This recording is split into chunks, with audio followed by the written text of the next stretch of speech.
سوال Yorada nima gapti?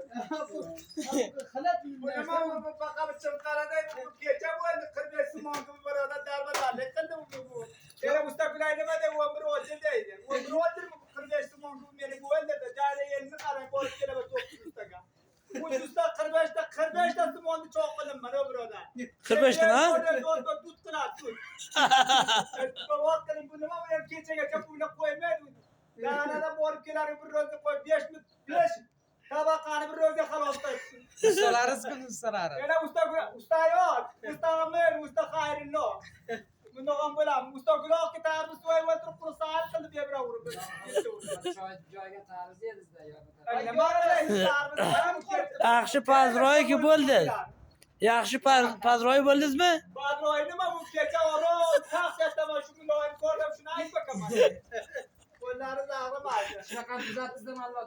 45 ming menga qarang, bu qanidan chimqaracha bu. Ya qarang, chimqaracha bu. Bu qanday qilib bo'ladi chimqalan? Yana guriga taydaylar. Yo, ayta dud qildi deysiz. Dud qildi mana bu nima bo'ladi? Chimqal emas, bu kechagacha buni bu menga qarang, 15 ming peshidan arigan jahil degan jahil. Yana usta gulay nima deydi? Umr o'g'ir shunday bilan.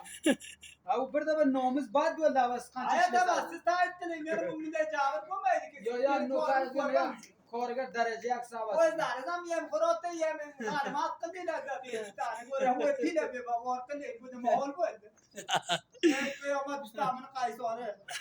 Navkarga bor. Birodar.